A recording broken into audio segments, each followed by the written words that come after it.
Good evening, ladies and gentlemen. Welcome to Relove Guitars from the new-ish workshop. And it's a couple of days after Christmas, and I'm going to try and stop this from getting my fingers on the microphones. This is another one of my special girls. I know I sound like Bosley. No, what was his name? Yeah, Bosley. Tom Bosley from Charlie's Angels. It wasn't Bosley, it was Charlie. Anyway.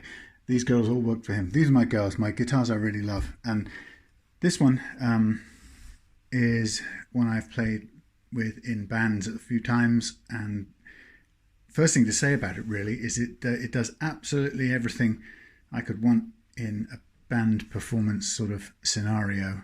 And I have to say, a lot of it has to do with that. I can't even remember which one it is. Maybe it's a JB Junior.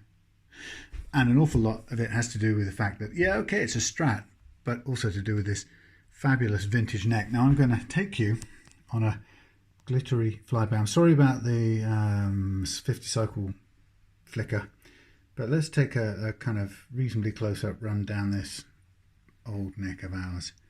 And you can see the sort of state of the whole thing. And I'm going to try and go as slowly as possible so you can get a feel for it.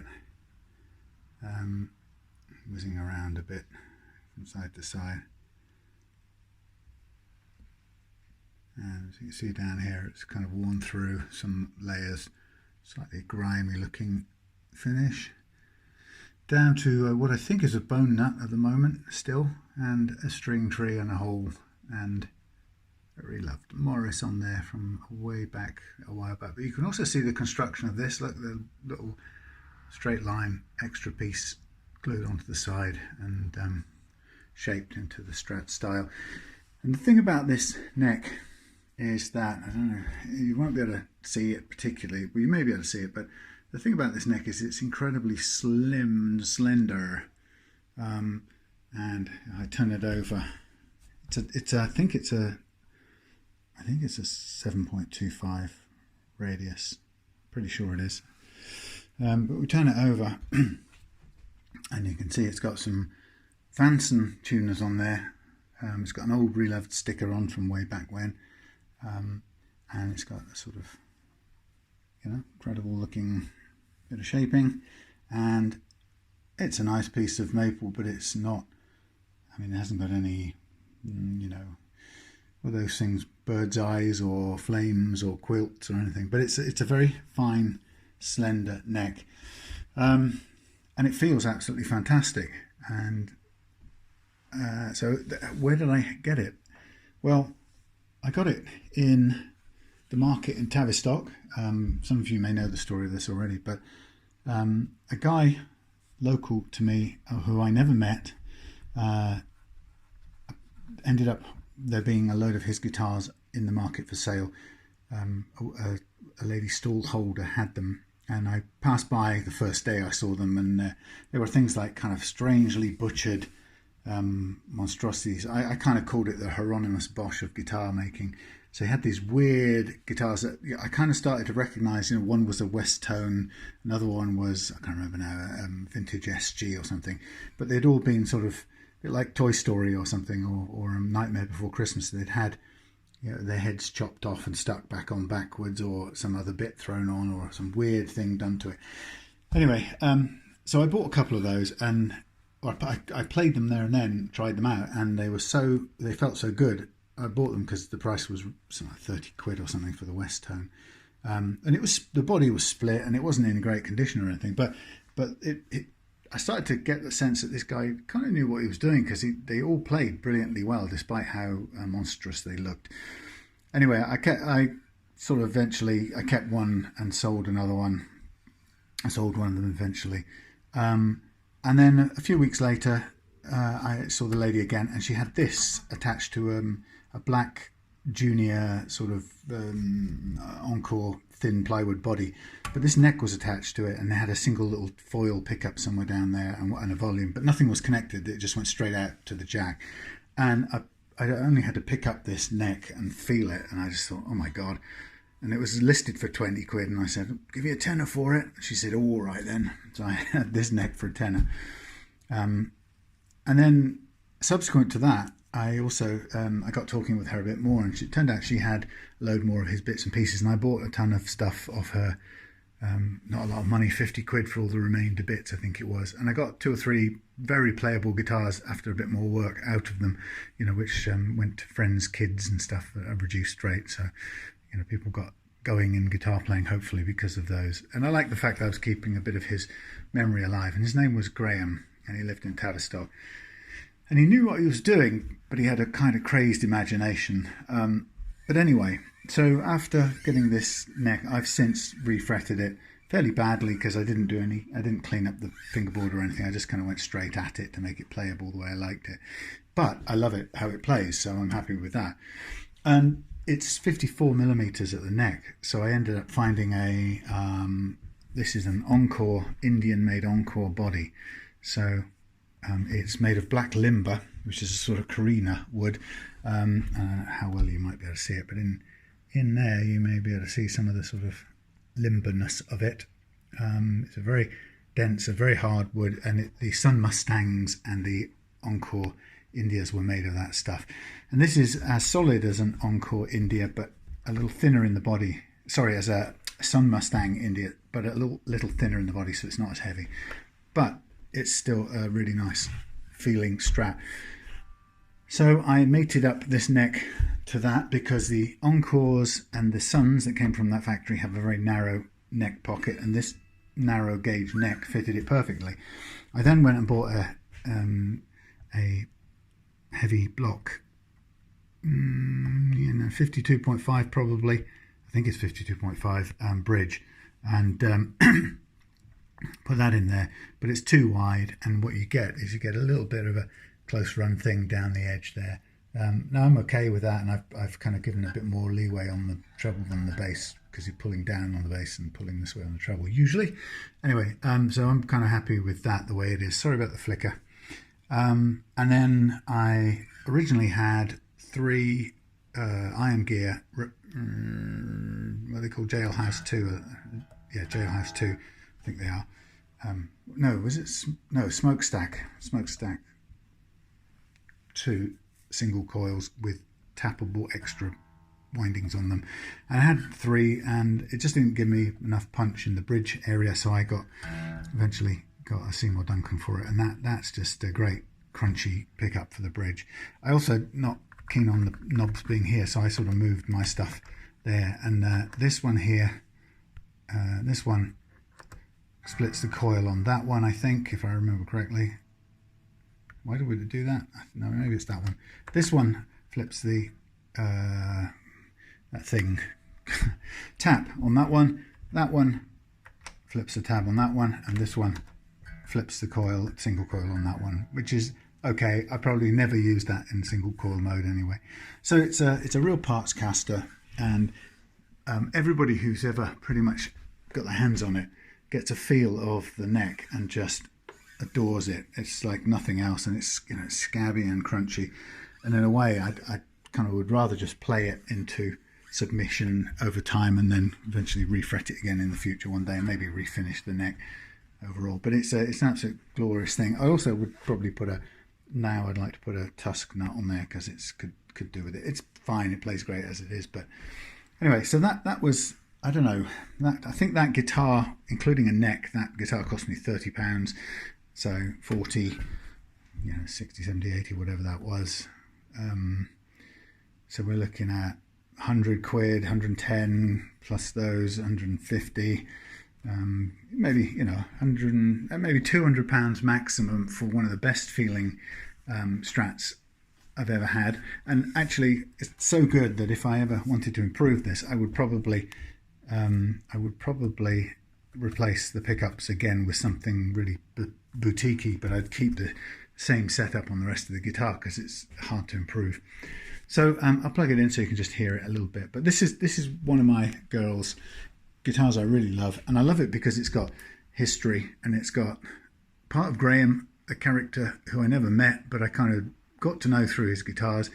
And when I've played locally and rocked out for a few hours with this, I've really enjoyed the fact that he's there in spirit, playing in his local town in a pub. That's been quite a nice extra thought to know that that's going on. So it's a little tribute. This is locked down at the moment. I didn't really want to run it as a tremolo, but I might, partly I think because it's too deep, and I filed some of this back. If you maybe can see, it's been smashed up with a file just to reduce it in size, but you know, it's too big for this thin body, but it's all jammed up tight, locking it down. So it's just a good old rock and roll guitar. It's a royal pain in the butt. I can't see what I can see. Put this on. Turn off the effects.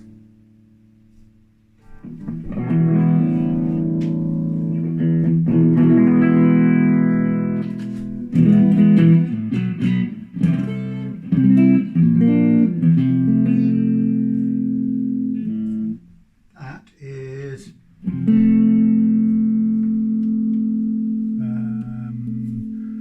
pretty much clean, everything clean.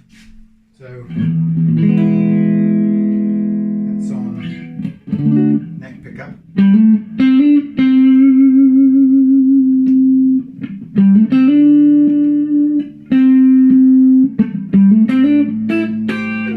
That's with it out, so out is more boost, in is cut down.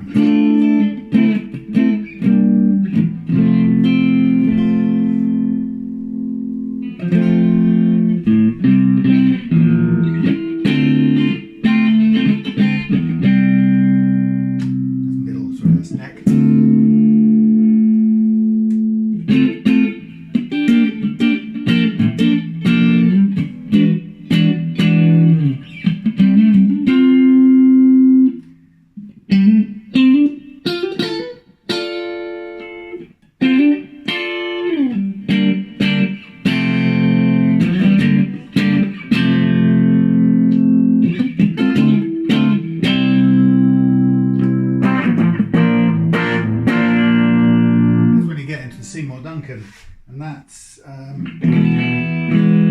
coil humbucker.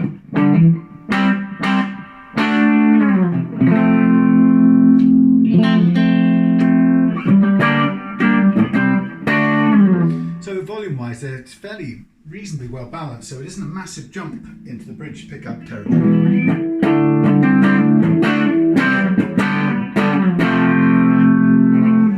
But the if you go to a crunchier type of sound, the Seymour Duncan really drives it. Single coil doesn't do the crunch so well. Yes.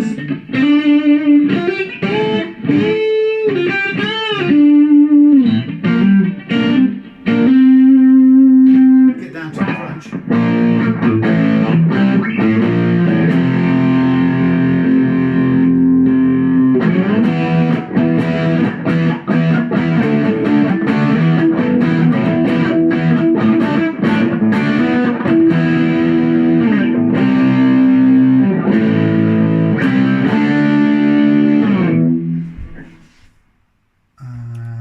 Go right up to the rectifier-y sound.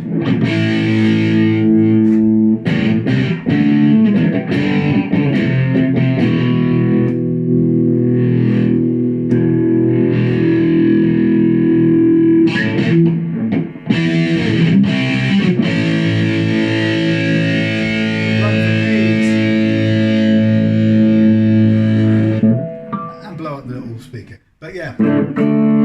So it's got all I need for crunching, and on a good valve amp with just a clean and a crunch channel, it's a fantastic, great combination, great simple combination. You can just, you can go to the crunch channel and the bridge pickup, and it will drive it really hard. And then go to clean and neck.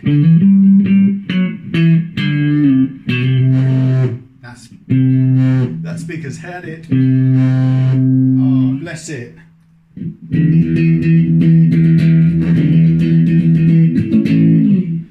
I'm going to have to put this big speaker up. I keep saying that.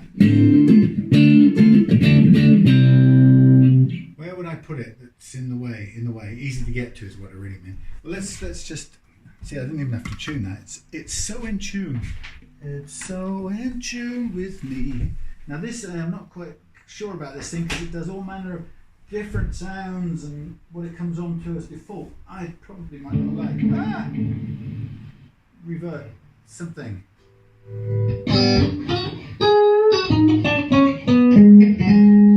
Well, so go to something. What's this? A basic 57 twin. Oof, gosh.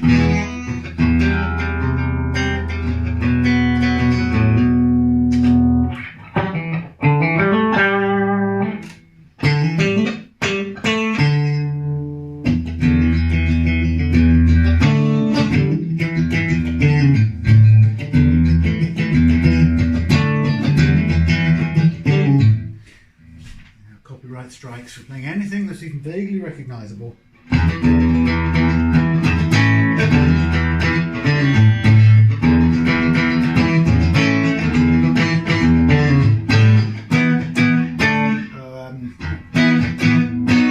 it wrong, they won't recognise it.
Up loud in this space yet.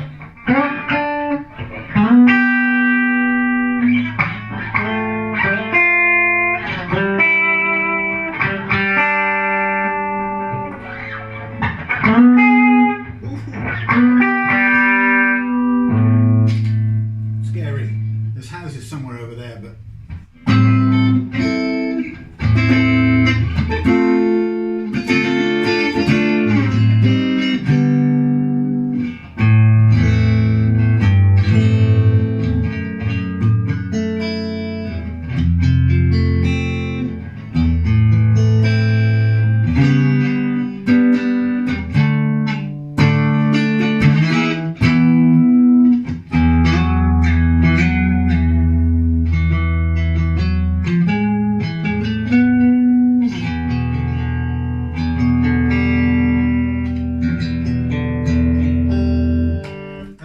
out of phase. One of them is. Maybe it's not anymore.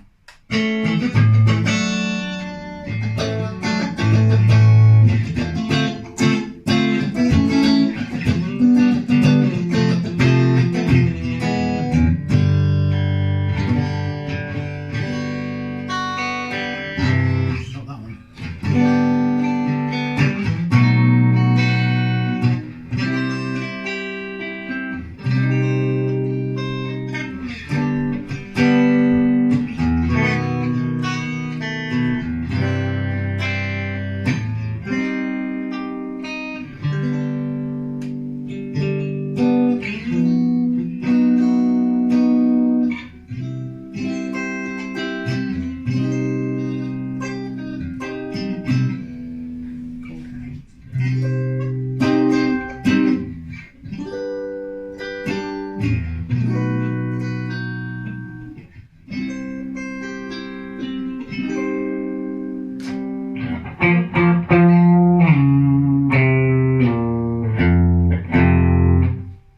At least I can handle the noise anyway.